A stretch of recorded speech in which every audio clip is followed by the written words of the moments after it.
Hey everybody, Trishna here. Hope you guys are doing well. Today I want to talk to you about a belief that we all have, whether or not we realize it or not.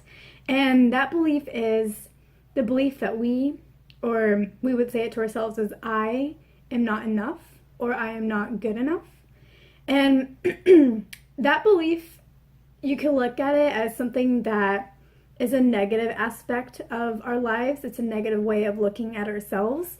But really, how I see it is it's a huge potential, like a huge growth opportunity for every single one of us on this planet. Because before we're born and before we come here to planet Earth, we're part of the ethers, we're kind of swimming around and enjoying it, and we're just so in tune with the universe because we're not compartmentalized into these little bodies where we think we're separate from the whole. We are the whole. We don't have a form or a shape. We just are everything all at one time.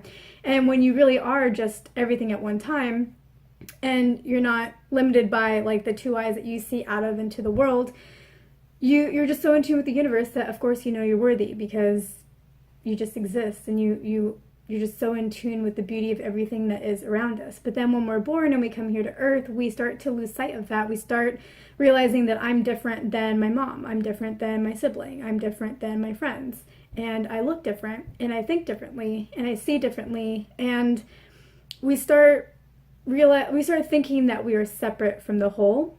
And through that, also through growing up, we're continuously encouraged to change our ways to fit into society, and that often comes with somebody criticizing you, whether it's a teacher or a parent or some kind of authority figure, and we start thinking that we are not enough as we are because we keep getting told we need to change this, we need to be like this, we need to go after this dream, and we need to look like this, and we start having interactions with people, with friends, enemies, whatever it is, and with people who don't like us, we start judging ourselves and seeing ourselves through their eyes. And then with our friends, we want to do things to make them happy so that they'll continue to like us because we really just want acceptance. And because we really want that acceptance, we really lose sight of ourselves and our own personal self-worth.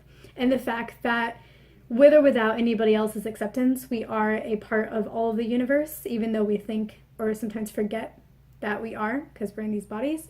And so there's really nothing that you need to do to be worthy. There's nothing you need to do to be enough. There's nothing you need to do to make somebody like you because whether or not somebody likes you has oftentimes nothing to do with you at all. It really has to do with them and what they're going through, what their mood is, what their experiences are, how somebody talked to them that day, their own personal confusion, whatever it is that they're dealing with.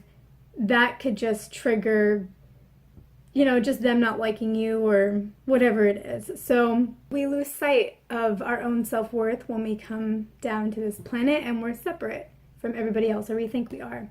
And like I was saying, like you might view that as a negative thing because then we never really feel whole or complete. But really, where are my words? Really, it's just such a huge growth opportunity because that's a lot of what this journey is when you come down to Earth, you came here to have your individual focused experience here on this planet, to live in this body, to experience what it's like to touch and make things with your hands and think and have all these ideas that you can actually execute versus just being in the ethers and having all these wonderful ideas that you can't really do because you don't really have a form. So instead of looking at the separation and the loss of self-worth that comes with that as a negative thing, see it as just a part of the process. And just every time you accomplish something, every time you feel good about yourself, every time you show yourself some love by finding your purpose, for example, which if you haven't seen my video on that, I would recommend that you go and see that video on that. Every time that you do something loving to yourself, you're achieving another level of self-worth. And self-worth is one of those things that's a continuous goal that you need to strive for, because it's like when you're in kindergarten, you might feel really excited and worthy that you can read or you can write your name. And then once you're like in first grade, you're like, well, that's easy. I can't do this math problem. But then once you achieve that math problem, like addition or subtraction, you feel really worthy. And then once you go to like second grade and it's multiplication, and then you're like, well, I don't want to do that. I feel less worthy. I feel like I don't measure up. But then you learn how to do that. So it is a continuous progression throughout life. And it's not just about school. It is about like things that we know. It's about things that we can do. It's about how we see our appearance. Like, do we feel pretty enough or handsome enough or strong enough or skinny enough or whatever it is. It's about our relationships with people in our lives, and do they like us? Do they like us back? Do they love us as much as we love them? It's about our dreams. And let's say, for example, you are an actor or an actress. It's about going into the audition and then maybe getting rejected and wondering, am I good enough to do this? Is this really a dream that I can have? It's about being in business and then trying to sell to other people and wondering if your services are good enough, if you're able to perform on your services, if your products are actually competitive enough, if you can actually do a sales call. It could be about maybe you're an artist and you put your artwork up in a gallery and then people don't buy it, or they look at it really quickly and walk by and go look at something else, and you wonder, am I really doing the right kind of art? Am I fit to be an artist? Do I even have talent? So really this feeling of self-worth,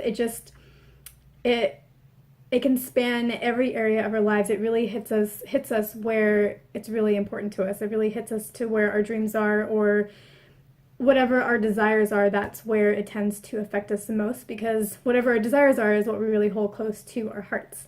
And really the way to overcome this feeling of not being enough is to first understand that it is something that will always be there in some form. Like I was saying, from childhood all the way on, across all spectrums of your life, and that sounds terrible. It sounds like it'll never be over, but really just understand that it is a process, understand that everybody else is going through it, and that it doesn't have to feel so bad. If you know that this is just going to be a continuous growth opportunity and you see it as a chance for you to excel and become more of yourself, then every time you question yourself, you can pick yourself back up. You're just like, no, like, I just know that this is part of the process and this is just part of me becoming who I really want to be. And so that's really the first step, is acknowledging that it's something that's going to continue, something that you're going to need to work on throughout life. It's like working out. It's like, I think a lot of people, whenever they work out a few months before summer to get ready for their beach body or to get ready for a wedding. But in order to really like always be on top of it, you actually need to commit to working out for the rest of your life. It's just one of those things. And the same thing with your diet. It's something that if you really want to be successful at it and not have these ups and downs, you really need to commit to and have the discipline for doing it for your entire life. So once you mentally buy into the fact that this is something that I'm just going to have to do for forever and I'm ready for it and let's just go, it becomes that much easier and you're always ready, and you don't have to work out extra hard for summer. You don't have to work out for your wedding, because you just maintain, and it's easy. And if you lose a couple of days or something, you're not really going to gain weight. Everything is just always maintained at a very content, happy level that you can be proud of. And that's the same thing with your emotions, and especially with the feeling of worthiness, is that you need to know that this is something that you need to be committed to being your best self, as good as you can be, and not beating yourself up whenever you have a down day. But you need to commit to it for the long term and understand that this is part of the journey. And then the other thing that I recommend doing, and I've talked about this in all my videos, so I'm not going to go into it too much, is to meditate and really tune into yourself, because I really think that that just calms you down. And when you're calm, your natural feeling of happiness and joy will start to come to the surface. And that's just who you are supposed to be, is happy and joyful. And you don't have to work hard for it. You just have to calm your mind, calm your thoughts, take some time for yourself, give yourself some love, and you're naturally happy beings, and it will just start to rise to the surface for you. And the other thing you can do is practice going outside of your comfort zone. So do things that make you just a little bit uncomfortable as often as you can. Do it at least once a week, and every time you do one of those things, it becomes easier to get outside of your comfort zone even more so. And also you start racking up all of these accomplishments in your life of things that you achieved that you didn't think you could do or you were scared to do. And when you look back, you see everything that you've accomplished. And then when there's something in front of you that really forces you outside of your comfort zone, you think, you know what, I've done this before. I know what this feeling is. I'm not going to be worried about this fear that I have. I'm just going to go for it. I'm going to do it, and I'm going to accomplish it and succeed like I always have before in every one of these other instances. And so it builds up a history of you really going after what you want and what you desire and not letting fears affect you as much. And fear is normal, but getting used to overcoming that. And it builds up that history that you can always rely on and use as a motivational tool to help continue to push you forward throughout life. And I think another thing that ties into that and that will really help you want to step out of your comfort zone is to really find that purpose. And I really recommend that you watch my 2 videos on how to find your purpose. The first one talks about finding your purpose and how to help you decide what is a good purpose for you, because you get to be a part of you're a part of deciding what that is. And then the second part of that video, it goes into a healing that will activate you so that you will be aligned to your purpose, and it will start coming up and showing up for you in ways that is really fun, and that you start being open to versus judging what your purpose is. But I'll let you guys go and watch that video for more information on that. But once you really find that purpose, once you decide like what really lights up that fire within you, what keeps you going, what is that long-term goal that you really want to strive for, and it doesn't matter what disappointments come your way, like that goal is always there for you. It's something that's yours, uniquely yours, and can't be taken away from you. It's that fire that's just you. It really is the essence of you. Once you've decided on that, following that and just working on that, which I mentioned that video is a form of self-love. Whenever you follow your purpose and your passion, you are doing something that is uniquely for you, and that is giving yourself attention and love is infinite and can fill any void. So as you pursue your passion or your purpose, your goal, the goal that you want to strive for, that is something that will help you want to step outside of your comfort zone. If you're really interested in business and you really love your product and you're just so passionate about it and you really feel like it's going to help people and that it fulfills your individual purpose, then it might be scary to go to a networking event, but you will find a way to make that a fun exercise for you. You'll go there and you'll just go to people and say hi, or you'll be able to draw them into you, whatever works for you, and then you'll be excited to talk about what you do. You'll be excited to hear about what they do, and you'll build relationships that feel right. And when you're very aligned to your purpose, you'll be drawn to the right networking events and the right people, so it also helps you there. So that is one way to help you step outside of your comfort zone and be motivated to keep going, because there is that fire within you that is pulling you to do every one of those things. And again, doing every one of those things that takes us out of your comfort zone. Man, I feel like I can't talk today. That again builds up the whole history of activities that you've done that add up to all of your accomplishments and successes that continue to motivate you and inspire you to continue to do better.